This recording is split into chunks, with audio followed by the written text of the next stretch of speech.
pessoal, eu sou Delvacir Costa, sou professor de teologia e nós estamos iniciando uma matéria extremamente importante para todos aqueles que aspiram ao ministério pastoral e que querem envolver-se com a liderança da igreja. Essa matéria chama-se Administração Eclesiástica. Eu tenho visto ao longo da minha vida muitos excelentes pastores terem problemas sérios com igrejas por causa de uma péssima administração. São bons pastores, pregam bem, desenvolvem as funções pastorais com muita graça, com muita sabedoria, com muita unção de Deus, abençoam a vida das pessoas, mas quando trata-se da parte técnica, da parte administrativa, acabam pecando e cometendo erros gravíssimos que às vezes acabam lhe custando o pastorado naquela determinada igreja. Um bom pastor, ele tem o dever, ele tem a obrigação de conhecer o lado administrativo. Ele não precisa ser um excepcional administrador, mas ele tem que dominar a parte administrativa. Ou então entregar a igreja, a administração da igreja nas mãos de um leigo preparado, qualificado para ser o presidente da igreja. No nosso meio, no meio batista independente, via de regra, o pastor é o presidente da igreja. Por isso, essa disciplina é extremamente importante e por isso nós estamos aqui para ministrar administração eclesiástica e eu espero que você não fique apenas nessa videoaula, mas que você possa estudar profundamente o assunto. Na sua apostila nós temos uma bibliografia e você deve adquirir e estudar, não apenas ler, mas estudar estes livros para que você se torne um bom administrador e que o seu ministério pastoral não seja prejudicado, não seja derrubado por uma administração deficiente, falha e muitas vezes caótica. Por outro lado, eu quero lembrar que existem excepcionais administradores que não são bons pastores. Como vocacionado por Deus para trabalhar na sua obra, para tomar conta da igreja que não é sua, que é do Senhor, você precisa buscar um ponto de equilíbrio entre a administração e o pastorado.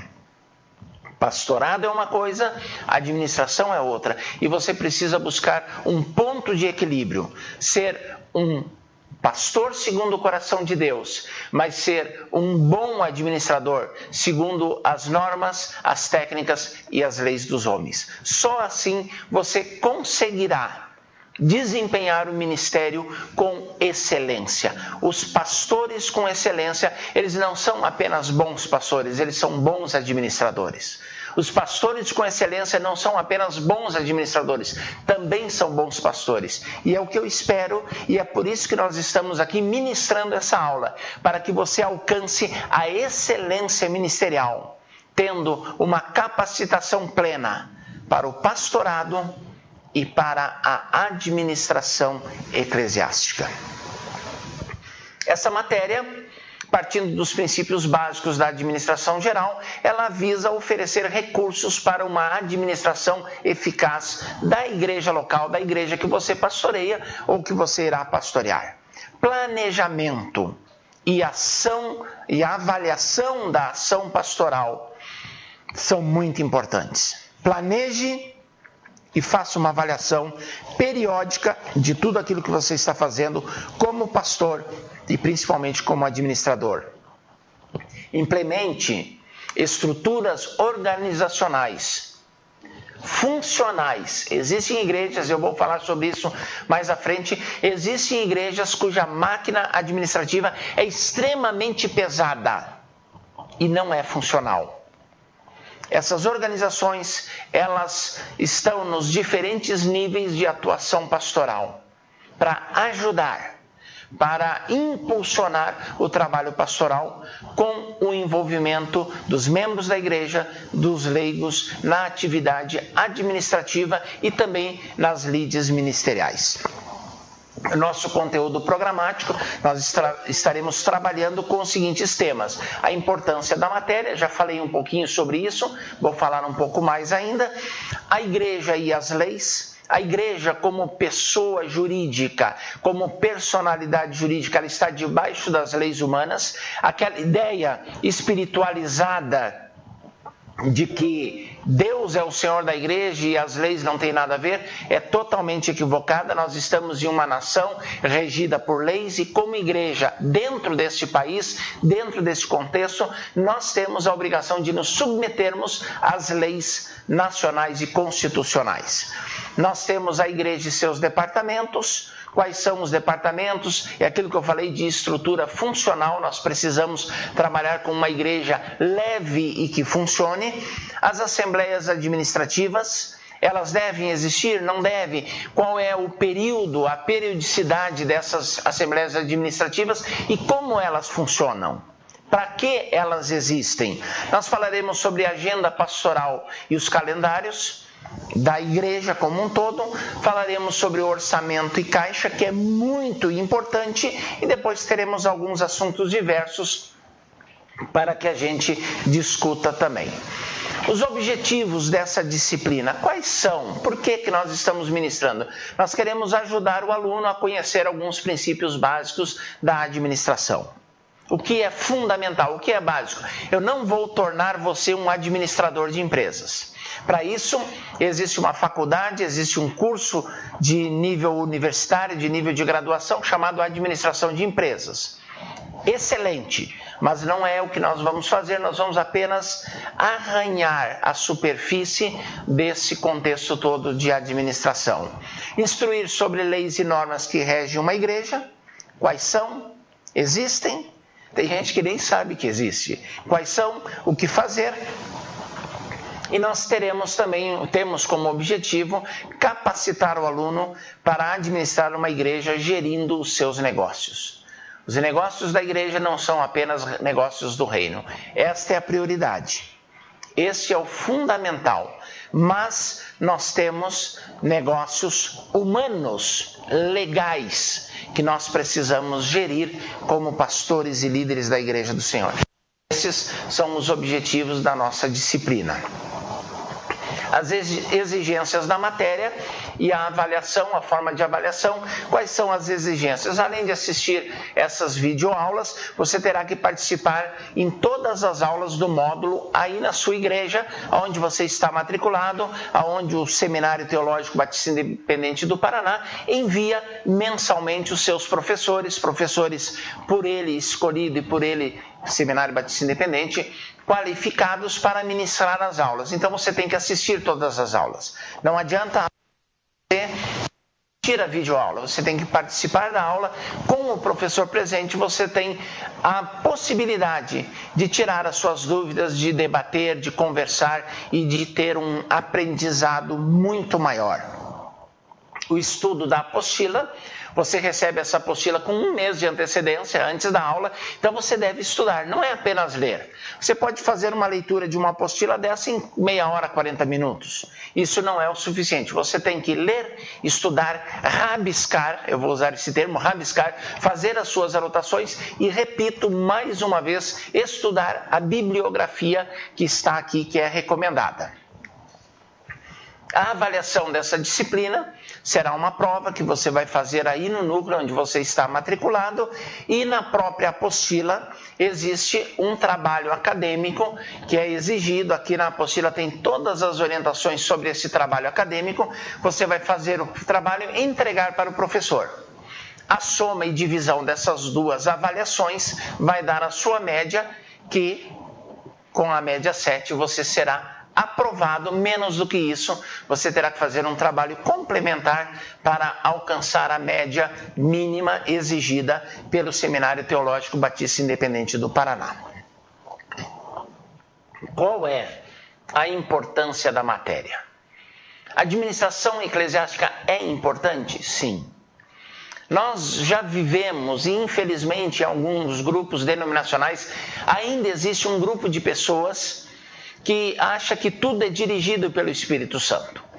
Eu ouvi um pastor dando uma entrevista sobre o nome da igreja, o nome que ele deu para a sua igreja. O nome da igreja é Igreja Evangélica Pentecostal de Cantalabaci. E a história dessa igreja é muito interessante. O pastor saiu de uma outra denominação, não sei porquê, não me interessa saber. Ele saiu de uma outra denominação, fundou uma igreja, começou a fazer cultos, mas a igreja não tinha nome. E ele estava em casa se arrumando, vestindo o terno e a gravata, que era exigência para dirigir o culto, para ser obreiro, para ser pastor. E ele teve uma ideia genial que ele atribui ao Espírito Santo. Quando ele estivesse entrando no templo, a primeira palavra que ele ouvisse seria o nome da igreja. E a Igreja Evangélica Pentecostal já era de praxe, já estava definido. E quando ele estava entrando no templo, uma irmãzinha que era membro daquela congregação estava orando em línguas estranhas. E quando o pastor entrou na igreja, a irmã falou em línguas a palavra de Cantalabaci. Então surgiu a Igreja Evangélica Pentecostal de Cantalabaci. Gente, isso seria hilário se não fosse trágico. Mas infelizmente tem muita gente que acha que o Espírito Santo dirige em todas as coisas e usa a Bíblia para apoiar a sua ideia, a sua afirmação. As leis que regem a nossa nação, as leis que regem uma organização jurídica, como é uma igreja, uma personalidade jurídica, não tem nada a ver com o Espírito Santo. O Espírito Santo diz que nós devemos nos submeter às leis instituídas e às autoridades constituídas no país. Então, estudar a matéria é extremamente importante. Uma igreja com uma administração fraca ou confusa é uma igreja problemática. Pode ser uma igreja abençoada espiritualmente, mas ela terá problemas e, como eu disse bem no início da minha fala, alguns pastores perderam o seu ministério, fracassaram como pastores locais por serem péssimos administradores. Uma boa administração depende de preparo, de conhecimento de técnicas contábeis e administrativas. Então o pastor precisa, além de estar bem assessorado, precisa conhecer essas coisas, conhecer essa disciplina. A liderança eficiente e organizada motiva os membros a prestarem um serviço responsável. Quando você percebe que a igreja é uma igreja juridicamente e administrativamente organizada, você tem prazer em contribuir para essa igreja. Quando você vai fazer parte de uma instituição qualquer, que é uma bagunça administrativa, você tem dificuldades. E você vai pensar, você vai analisar o seu envolvimento. Na igreja é a mesma coisa, é a mesma situação. Começamos então o nosso conteúdo programático com a igreja e as leis. E antes de mais nada, nós temos que definir o seguinte: a nível de leis, existem dois tipos de pessoas. Existe a pessoa física, que é eu, que é você, que sou eu, que é você, que é aquela pessoa desde o seu nascimento até a sua morte. É um cidadão, ele tem um CPF, um cadastro geral de contribuinte na Receita Federal, e o seu CPF é um número que o acompanha por toda a vida. É interessante que carteira de identidade você pode ter várias. Aliás, você pode ter uma carteira de identidade em cada estado da federação. Não existe problema quanto a isso. Eu tenho uma carteira de identidade que eu fiz no Rio Grande do Sul, e como ela estava muito velha, muito estragada pelo tempo, deteriorada pelo tempo, aqui no Paraná, eu fiz uma nova carteira de identidade que tem um outro registro geral. CPF você tem um em todo o país. Não tem como você ter um outro CPF. Você, como pessoa física, você é um CPF. A pessoa jurídica são instituições e elas não têm um CPF, elas têm um CNPJ. Eles têm um Cadastro Nacional de Pessoa Jurídica. É instituição. Ser humano, cidadão, não tem CNPJ, tem CPF. Você é uma pessoa. A instituição, igreja, é uma pessoa jurídica. E assim como eu e você, enquanto cidadãos, temos leis que regem a nossa conduta diante dos direitos e da Constituição brasileira, a igreja, enquanto pessoa jurídica, tem outros tipos de leis. que regem a administração da igreja. Então, pessoa jurídica somos eu e você. Pessoas físicas. Pessoa jurídica são instituições. A igreja é uma pessoa jurídica. A igreja não funciona de qualquer forma e assim o bel prazer. A igreja funciona de acordo com leis específicas que regem personalidades jurídicas. Isto posto, a igreja, como pessoa jurídica, ela tem que ter os seus estatutos. O que é o estatuto? É o código de existência, é aquilo que rege a igreja enquanto pessoa jurídica. Fins, nome, administração, recebimento de membros, questão de receita, tudo isso, disposições gerais, denominação a que pertence, tempo de existência, tudo isso entra no estatuto. Quando a igreja vai ser organizada, para que a igreja seja organizada e que receba o seu CNPJ, ela tem que apresentar um estatuto registrado em cartório. Esse estatuto, ele é feito de que forma? O pastor inventa? Não. Quando o pastor tem competência, tem habilidade, ele estuda, ele analisa, ele cria um estatuto dentro de um padrão pré-existente para organizações religiosas, igreja no caso, e ele apresenta para a igreja que vai aprovar, reprovar, fazer emendas ou, enfim, rejeitar e fazer um novo estatuto. Se o pastor não tem essa habilidade, ele tem algumas possibilidades. Primeiro, ele pode pegar um advogado, membro da igreja, um contador, membro da igreja, que vai fazer o trabalho, ou contratar um que vai fazer o trabalho e vai apresentar para aprovação em assembleia. Estatuto de igreja, ele é aprovado em assembleia, especificamente convocada com essa finalidade. Não é na ceia, não é depois do culto do domingo, não. Existem normas para aprovação.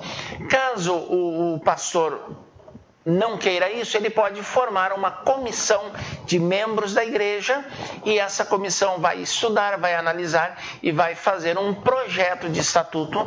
Esse projeto será apresentado em assembleia, discutido, depois que os membros receberem uma cópia e analisarem e votarem no todo ou item por item. Normalmente a igreja opta por votar parágrafo e artigo por artigo e, enfim, uma vez aprovado, ele é registrado em cartório, mas ele passa a valer a partir do momento da sua aprovação em registro em ata, que é algo muito importante, sobre o qual nós falaremos depois.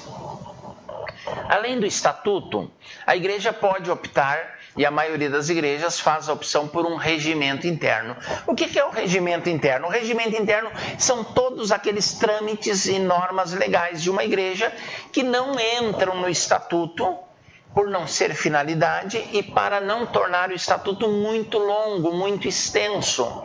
Então, nesse caso, cria-se um regimento interno. Por exemplo, no estatuto você não vai colocar a eleição de departamentos e o funcionamento de cada departamento ou ministério da igreja. Isso cabe ao regimento interno. Por exemplo, a forma que a igreja vai atuar educacionalmente. O estatuto prevê que a igreja pode atuar na área de educação. O regimento interno estabelece as diretrizes e as regras para essa atuação. Ação social, a mesma coisa. A igreja tem um carro, a igreja tem um equipamento de som, a igreja tem os seus bens. Como esses bens serão usados e geridos? Não compete ao estatuto, compete ao regimento interno. Então, uma boa igreja, ela tem o seu CNPJ, ela foi registrada legalmente nos órgãos competentes, ela tem os seus estatutos juridicamente aprovados e registrados, e ela tem o seu regimento interno que gere toda a parte administrativa da igreja.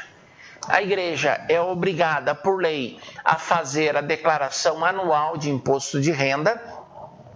Embora, como organização sem fins lucrativos, a igreja seja isenta, ela tem que fazer a declaração. Não é porque ela é isenta que ela não precisa declarar. Uma declaração de isenção, o contador da igreja vai fazer vai apresentar essa declaração anualmente dentro da data prevista, de acordo com a Receita Federal do nosso país. Se a igreja não fizer isso, ela terá problemas a curto prazo com a justiça brasileira em termos de impostos e legalidade. A igreja não vai poder comprar uma propriedade, a igreja não vai poder contratar alguém no regime de CLT, um funcionário, uma secretária, uma zeladora, alguém que vai trabalhar. Por quê? Porque ela estará com a declaração de imposto de renda atrasada, não feita, e isso traz inclusive multas e problemas sérios para a igreja, compra, venda, etc. de bens. Então, lembre disso, a igreja é isenta, mas ela precisa fazer a declaração anual. Sobre o CNPJ eu já falei, a igreja vai ser registrada normalmente, legalmente, para ter existência. Hoje em dia, muita gente despreparada abre uma portinha qualquer, um salãozinho qualquer e faz o quê? Abre uma igreja. Não tem nenhuma documentação, não tem nada. Igreja só existe se tiver CNPJ. Igreja só existe se tiver personalidade jurídica. O que é uma igreja sem CNPJ? É uma criança que nasceu e os pais não foram ao cartório registrar. Hoje isso é muito raro. Antigamente, principalmente aqueles que moravam no interior, lá no Rio Grande do Sul, a gente diz lá na campanha, as pessoas nasciam, e aí no sertão brasileiro de uma forma geral, as pessoas nasciam e eram registradas meses depois, quando o pai ia à cidade. Uma parteira fazia o parto em casa, e às vezes 1 mês, 2 meses, 3 meses, 1 ano depois, a criança era registrada. Hoje em dia isso não acontece. E algumas crianças, infelizmente, passaram anos, foram registradas quando foram para a escola. Uma igreja sem CNPJ é uma criança sem certidão de nascimento, para ficar bem claro. Então a igreja tem que ter o CNPJ. A igreja e os seus departamentos. Gente, eu quero começar aqui dizendo que eu não gosto desse termo departamentos. Departamentos engessa demais. É muito técnico. Eu entendo que a igreja deva ter ministérios, que é diferente de departamento. Departamento que tem são lojas de departamento. No Brasil a mais conhecida é a Havan, é uma loja de departamento. No meu tempo de menino tinha a Mesbla, tinha outras lojas de departamentos, mas hoje nós temos como maior referencial de loja de departamentos no Brasil a Havan. Diversos departamentos, você encontra de tudo nessas lojas. De roupas, confecções, eletrodomésticos, passando por ferramentas e etc. Igreja não deveria ter departamentos, deveria ter ministérios. Mas, dentro da nossa estrutura denominacional, a maioria das igrejas ainda opta por departamentos, cuja eleição da sua diretoria, dos seus presidentes, dos seus líderes, acontece anualmente. Quais são os departamentos ou ministérios de uma igreja? No meio batista, extremamente importante a escola bíblica dominical. A escola bíblica dominical surgiu em Gloucester, na Inglaterra. Robert Hikes começou a fazer um trabalho com meninos de ruas, com alguns jovens e adolescentes desencaminhados, vivendo na marginalidade e na extrema pobreza. Ele começou a reuni-los dominicalmente para ensinar-lhes princípios bíblicos, alfabetizá-los e algumas outras coisas de utilidade prática. E as igrejas incorporaram a escola bíblica dominical como a área de ensino da igreja, e a maioria das igrejas tem uma escola bíblica dominical bem estruturada por faixas etárias, com o seu material denominacional ou não, e é o responsável maior pelo ensino da vida, da fé e da doutrina cristã aos membros dessa igreja, aos filhos dos membros da igreja, aos neoconvertidos e às pessoas que frequentam os congregados dessa igreja. A escola bíblica dominical é muito importante, deve ter professores preparados, treinados, qualificados, não basta ter boa vontade, tem que conhecer a palavra e conhecer um pouquinho de didática. Eu entendo que a igreja, através do seu pastor ou de um outro líder competente, deve treinar os professores da escola bíblica dominical, e esse treinamento ele deveria acontecer anualmente, ou enviar ou convidar instituições como a PEC,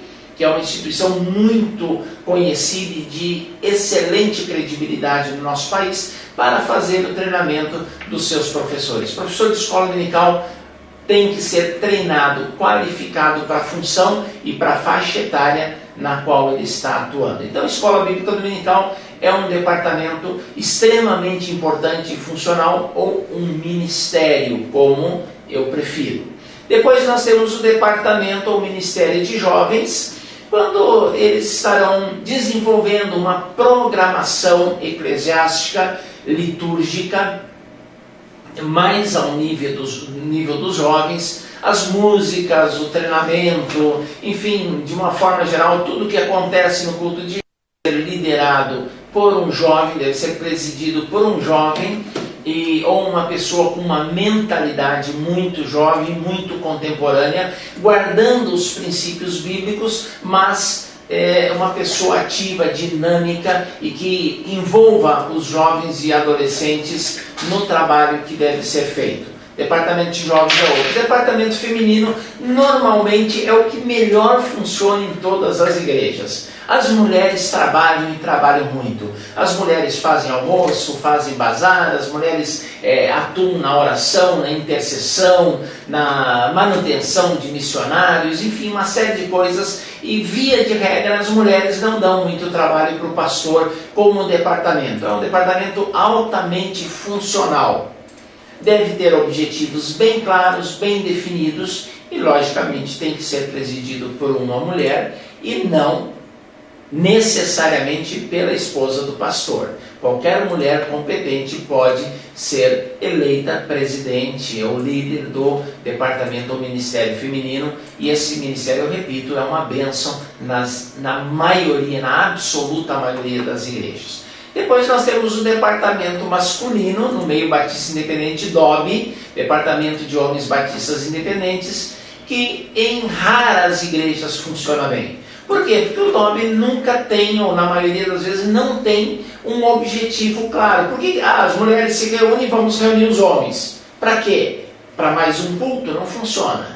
Então, o departamento masculino, o departamento de homens, ele precisa ter um objetivo, uma razão para existir. Quando isso acontece, ele costuma funcionar. Quando é apenas um concorrente, um competidor com o departamento feminino, não funciona, os homens vão para mais um culto e a maioria dos homens opta pelo futebol, pela televisão, por alguma outra coisa, ou a Lélia que trabalha o dia inteiro e não vai só para mais um culto apenas de homens. Então, qual é o objetivo desse departamento? Tem que ficar bem claro. Grupo de adolescentes, a maioria das igrejas une o grupo dos adolescentes aos jovens, e aí nós criamos um problema muito sério, porque nós temos adolescentes com 13, 14 anos, e nós temos jovens com 25, 26. A distância é muito grande, muito longa. Não há como você colocar um adolescente, um menino de 13, 14 anos, no mesmo nível de conhecimento, de conversa, de atuação que um jovem com 24, 25 anos. Então, é ideal ter um grupo de adolescentes na igreja com a sua idade limitada ali até os 16, 17 anos, talvez, e que funcione da mesma forma que o departamento de jovens, que o Ministério de Jovens, mas numa linguagem, numa programação mais adequada ao adolescente que ainda está em fase de amadurecimento, de crescimento intelectual e também emocional, que é diferente, que é um estágio diferente do jovem. Mas o grupo de adolescentes, ele costuma ser bênção para aquelas igrejas que os têm e funcionam. Ministério infantil é diferente da escola bíblica dominical. O ministério infantil, via de regra, ele funciona no culto infantil no domingo à noite. O cultinho, que alguns dizem das crianças, não é apenas para tirar as crianças do templo na hora da pregação, para que não perturbem os pais e não tumultuem o ambiente. A criança tem que ir para o culto infantil para ser ministrada na palavra de Deus de acordo com a sua, ou em conformidade com a sua idade. Ela vai ser ministrada, vai ter uma pregação num nível que ela entenda. Então, o ministério, pode-se usar professores da escola bíblica dominical? Pode. Mas é uma outra coisa. Escola bíblica dominical é uma outra coisa que ministério infantil. Ministério infantil, via de regra, funciona nos domingos à noite, em algumas igrejas num outro culto semanal, quando as crianças têm uma ministração. Algumas igrejas tiram, a maioria, tira as crianças na hora da pregação. Eu entendo que a criança, ela deve ter o louvor e o culto dela todo, coordenado pelo Ministério Infantil, paralelo ao culto. Ela não sai na hora da pregação. Ela já vai direto para a sua sala, definida por faixa etária. E eu não vejo sentido meninos com 12, meninas, crianças com 12, 13, já adolescentes, com 11 anos, com 10 anos, indo para culto separado. Eu entendo que com 10 anos, com 8 anos, 9 anos, ele já tem condições de sentar e assistir o culto e ouvir a pregação junto com os adultos. Então, o ministério infantil é para crianças que não têm condições de acompanhar o culto, a liturgia e a pregação, principalmente, num nível de adultos. Se ela tem, ela não deve ser separada do corpo total da igreja, ela deve participar do culto e da liturgia toda juntamente com a igreja. Existem algumas igrejas batistas gostam muito disso, principalmente quando estão envolvidas em construção, da comissão de construção e manutenção. Normalmente diáconos fazem parte disso, construtores, mestres de obras, engenheiros. Não faz sentido um mecânico de automóveis fazer parte de uma comissão de construção, um advogado fazer parte. Eu acho que tem que ser pessoas, quando a igreja tem e a tem permanente, ou mesmo que temporária, tem que ser gente que entenda do assunto. E normalmente o pastor não entende muito disso, portanto não deve atrapalhar querendo fazer parte da comissão. Temos o que mais aqui? Conselho de missões. O conselho missionário de uma igreja é extremamente importante. São pessoas que amam missões, que são bem informadas sobre missões, que são bem relacionadas com agências missionárias e com missionários, e que vão trazer para a igreja, coordenados, liderados pelo pastor, que deve ser o maior incentivador de missões da igreja. Quando tem um conselho missionário e a igreja não investe em missões, não funciona. Então, o conselho missionário está debaixo da autoridade pastoral, em conformidade, em consonância com a visão missionária que o pastor tem. Se o pastor não tem visão missionária, não adianta você ter um conselho de missões na igreja, não vai funcionar. E a igreja tem que fazer missões. A maior missão da igreja é fazer missões. A igreja que se preocupa consigo mesmo, que preocupa-se apenas com a própria igreja, ela está descumprindo a função bíblica e cristã de igreja. Igreja existe para fazer missões, por isso o conselho de missões é extremamente importante. Departamento de evangelismo. Gente, honestamente e particularmente falando, eu não gosto disso. Eu não teria numa igreja por mim pastoreada departamento de evangelismo, porque eu entendo que todo cristão, ele é um evangelista e ele deve evangelizar dia após dia. Ele deve ser um evangelista. Mas existem igrejas que têm departamento de evangelismo que fomentam as atividades evangelísticas na igreja, que promovem as atividades, que promovem eventos. Tudo bem, se for para promover eventos, desde que a igreja faça evangelismo no seu dia a dia, desde que cada crente seja um evangelista. Então, tudo bem, mas tem que funcionar e tem que trazer gente nova para a igreja. E a responsabilidade de evangelizar não é apenas dos membros do departamento ou ministério de evangelismo. A responsabilidade de evangelizar é de todos. Todo crente é um evangelista. Quando Jesus Cristo disse, ide, portanto, fazer discípulos de todas as nações, ele não disse para um departamento da igreja, ele disse para todo cristão. Vós sois raça eleita, sacerdócio real, nação santa, diz o apóstolo Pedro. Para quê? Para anunciar as novas, as virtudes, o evangelho daquele que vos chamou das trevas para a luz. Quem? Pastor? O departamento de missões, o departamento de evangelismo? Não, todo crente. Se você é crente, você é um evangelista. Se você não evangeliza, eu sou obrigado a questionar o nível de comprometimento com o Cristo do cristianismo. Comissão de visitação é uma daquelas comissões que, quando a igreja é grande e tem apenas um pastor, ela pode ter algumas pessoas, mas o trabalho de visitação é trabalho pastoral, é trabalho da equipe pastoral e da equipe diaconal da igreja.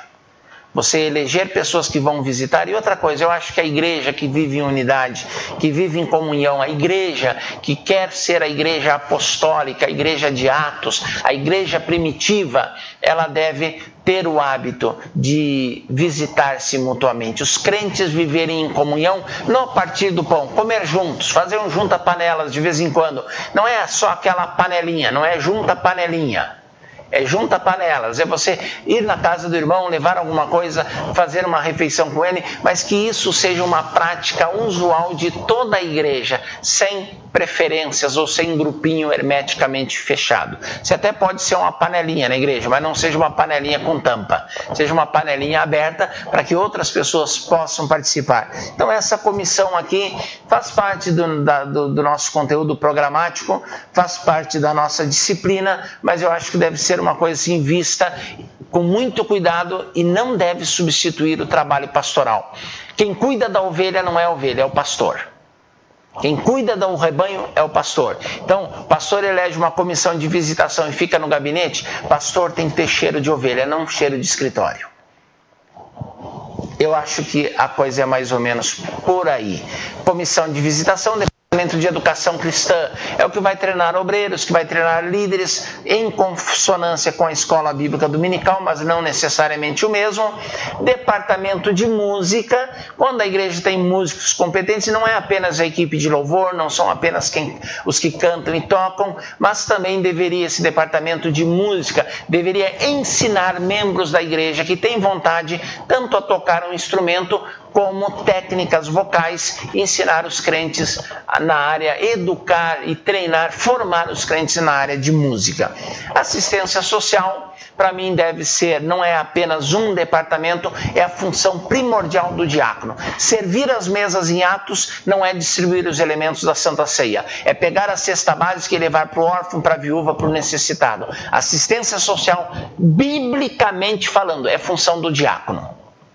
Diácono não é um substituto do pregador, do pastor, não é o que manda na igreja, não é o patrão do pastor. Diácono na igreja primitiva é o assistente social. Então a igreja pode ter assistência social, deve ter, mas é uma função biblicamente instituída para o diácono. Ou melhor falando a linguagem de Atos, o diácono foi instituído.